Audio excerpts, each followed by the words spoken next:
சென்னை ராயபுரத்துல சக காவலரையே காதலிச்சு திருமணம் செஞ்சுக்கிட்ட பெண் காவலர் திருமணமாகி 5 மாதத்துல விபரீத முடிவெடுத்து உயிரிழந்த சம்பவம் பெரும் அதிர்ச்சியும் சோகத்தையும் ஏற்படுத்தியிருக்கு.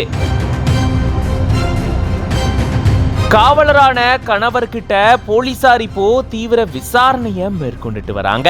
வேலூர் மாவட்டம் சேகனூர் பகுதியை சேர்ந்தவங்க 27 வயதான பிரியங்கா. இவங்க சென்னை ராயபுரம் குற்றப்பிரிவு காவல் நிலையத்துல காவலரா பணியாற்றிட்டு வந்திருக்காங்க. அதே காவல் நிலையத்துல தருமபுரி மாவட்டம் பாப்பிரெட்டிப்பட்டி பகுதியை சேர்ந்த சேகர் அப்படின்றவரும் பணியாற்றிட்டு வந்திருக்காரு. சேகரும் பிரியங்காவும் காதலிச்சுட்டு வந்ததா சொல்லப்படக்கூடிய நிலையில கடந்த ஜனவரி 24ஆம் தேதி இவங்க 2 பேரும் திருமணம் செஞ்சுக்கிட்டதா கூறப்படுது. திருமணம் முடிஞ்சு 2 பேருமே ராயபுரம் காவலர் குடியிருப்புல வசிச்சுட்டு வந்திருக்காங்க. இந்த நிலையில தான் இவங்க 2 பேருக்கு இடையிலும் சண்டை ஏற்பட்டதா கூறப்படுது. அதுக்கப்புறமா சேகர் ஒரு வேலையா வெளியில போனதாகவும் அந்த நேரத்துல பிரியங்கா வீட்டுல விபரீத முடிவெடுத்து உயிரிழந்ததா கூறப்படுது. மறுபடியும் வீட்டுக்கு சேகர் வந்து பார்க்கும்போது பிரியங்கா உயிரிழந்து கிடக்கிறத பார்த்து அதிர்ந்து போய் ராயபுரம் காவல் நிலையத்துக்கு தகவல் தெரிவிச்சிருந்திருக்காரு. ராயபுரம் போலீசார் விரைந்து வந்து உயிரிழந்த பிரியங்காவுடைய உடலை கைப்பற்றி பிரேத பரிசோதனைக்காக அரசு ஸ்டான்லி மருத்துவமனைக்கு அனுப்பி வச்சிருக்காங்க. இதை தொடர்ந்து கணவர் சேகர் கிட்ட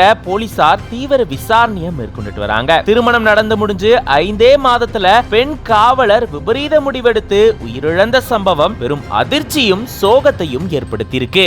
எந்த ஒரு பிரச்சனைக்கும் இந்த மாதிரியான முடிவு தீர்வாகாது. அதனால இந்த மாதிரியான முடிவுகளை யாரும் எடுக்க வேண்டாம். ஒருவேளை இந்த மாதிரி எண்ணம் உங்களுக்கு தோணுச்சுன்னா தமிழ்நாடு மெடிக்கல் ஹெல்ப்லைன் 104 அழையுங்க.